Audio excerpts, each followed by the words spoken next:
information that by definition is increasingly accessible, even the most sensitive types of information? And when can using questionable methods to access information be justified in the public interest?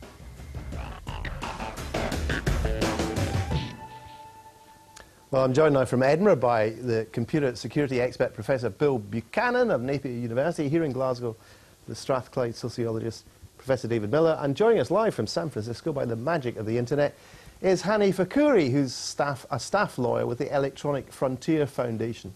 Well, Hanni Fakhoury, do you think that the issues we've seen arising with all these hacking issues recently, the campaigns on PayPal, etc., are we just seeing a bunch of kids being criminals, or is this some sort of new form of civil action? I think we are seeing a new form of civil action to a certain extent. The ability of the internet to make large amounts of data accessible to many people all at once provides really an opportunity for people who do have a particular social agenda or cause that they want to publicize or promote. It makes it much easier for them to get that information out there. And oftentimes governments are going to try and label what they're doing criminal, but there's certainly a strong argument to be made that what they're doing is really pursuing the public interest. So we can, it's difficult because oftentimes we may not agree with their means, but at least for many of these individuals, they see it as their ends are justified. Right, but where do you draw the line? I mean, for example, there's a spectrum. If we just take PayPal, you know, there were attempts to basically by these people to say to people who have PayPal accounts, don't have them because we don't like what they're doing. That sounds like a perfectly legitimate form of protest. Then there were attempts to flood the PayPal site to bring it down. I suppose you could say that's a bit like having a big demonstration in a city centre if it's only for a period of time. But, for example, should there be an attempt, say, to publish the details of PayPal account holders because someone's hacked in, that does seem to be something very different, doesn't it? It does, and I don't want to say that it's okay to disclose other people's sensitive private information. I'm certainly not suggesting that. But if the issue is, do these individuals see themselves as some sort of social crusaders, then I would say yes, they do see themselves that way. And I think a lot of people forget sometimes that in many of the recent, in recent history, civil rights movements, if you want to call it that, or massive protest movements, they have been criminal behavior has been the forefront of that. So, I mean, we can sit and label something a crime and not a crime, and it may be crime by the legal definition of what is and is not a crime, but do these people see themselves as doing something for the greater good and don't see themselves as just vandals and criminals? And yes, I think they do see themselves that way. How we as society as a whole views them, I think, is a more difficult question. And I think there are people who obviously are going to agree with their methods because they'll believe that the ends justify the means and not. All right. What links these issues together, links it with News International in a way, is who the we is here, isn't it? I mean, obviously not in things like Millie Dowler, everyone was horrified, everyone's horrified about the Sarah Payne thing, but, you know, there are situations where a newspaper might say, well, we've done things that actually are technically illegal, but we have a public defence. We've exposed an arms dealer, for example, who's breaking UN sanctions, and we have a right, and actually it's enshrined in law on a lot of these issues, to say we've got a public defence. But do the kind of people that Hanni Fakhoury is talking about have a moral, never mind a legal right, to say, well, we're just like, we're the new version of newspapers? We're the new version of investigative journalism, yes. Well, they are the new version in some respects. They are replacing some forms of investigative journalism. So I think that's a good argument. But there's, of course, also clearly an argument in relation to News International that there are some techniques of journalism, that might include hacking too, which are unacceptable and which not only horrify public opinion. It's drawing these boundaries now is becoming, I mean, ethically, never mind legally, very difficult, isn't it? It is becoming difficult, and that's partly to do with the technological issues, which we've just been hearing about, but it's also partly to do with the concentrated assault there's been on the concept of the public interest over the last 25 or 30 years. Many of the most famous Nobel Prize-winning economists regard the concept of public interest as a meaningless concept, and actually think that people who defend the public interest are maniacs and extremists and must be combated. So there's been a whole attempt to make sure that the question of the public interest is not raised and is removed from statute in a whole range of areas. So that's a kind of key issue as well, which goes in, which meshes in with the question of technology. But I mean, is there a danger, Bill Buchanan? I mean, it's this balance between trying to protect privacy and criminalising people. I mean, give you an example.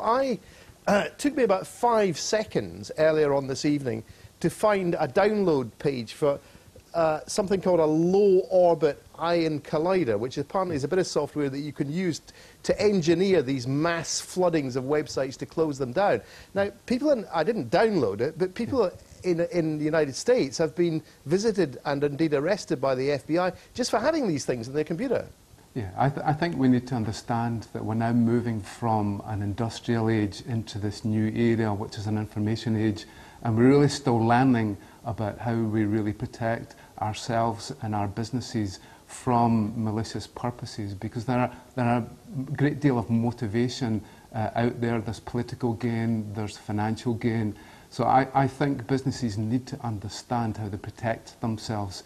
So there has been a little bit of a malaise with inside businesses and organisations to say, well, it doesn't really matter if we're being attacked and we lose data or something has been compromised. I think there needs to be a much greater investment. I mean, is it the case that I mean, as I understand it, a lot of the attacks that these groups like Anonymous and have done, and LulzSec, the techniques they're using are not actually that sophisticated. It's just that the people they're attacking are themselves so lackadaisical, they don't have defences against it. That's extremely true. If you ask any good security professional, they'll say that the easiest person to defend against is the standard script kiddie.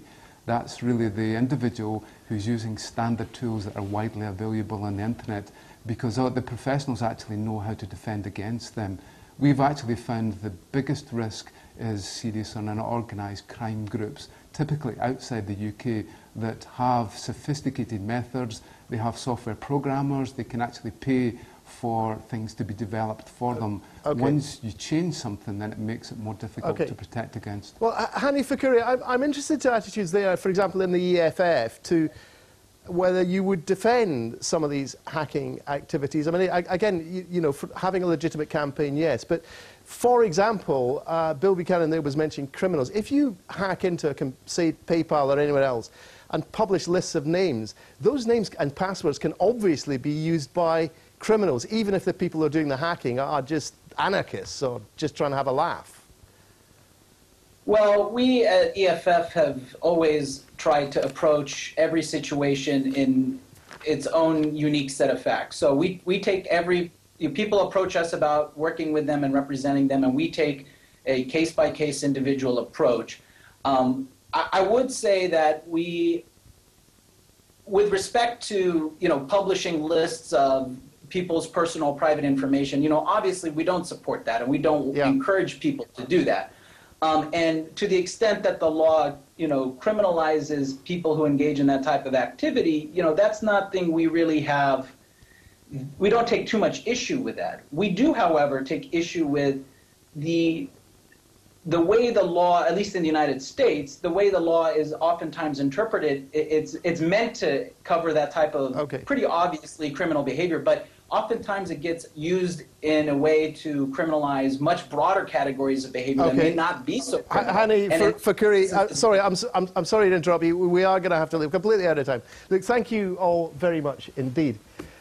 Now, you can imagine Derek Bateman's reaction when we asked for a film on this weekend's royal wedding in Edinburgh between Zara Phillips and Mike Tindall. He protested that it wasn't a royal wedding at all, and the palace didn't want people turning up on the Royal Mile to spectate, but we insisted he head off to Edinburgh in the rain, and here's the result.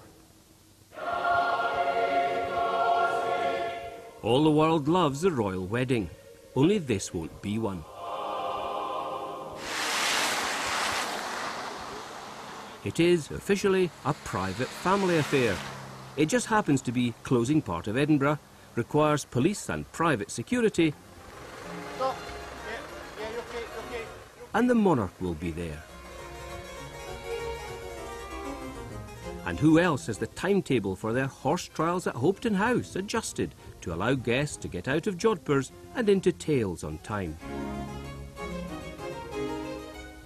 We know this is a very private affair because the Minister of Canongate Kirk, the Reverend Neil Gardner, won't do interviews.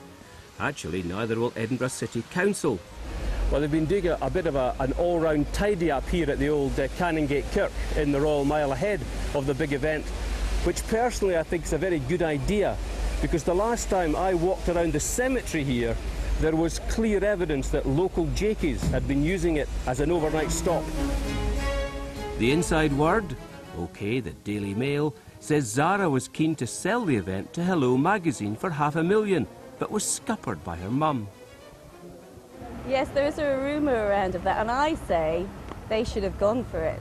That £500,000 that's rumoured could have been paid for those pictures could also have paid the £500,000 for the police and security for the event. So, yes, bring on the Hello.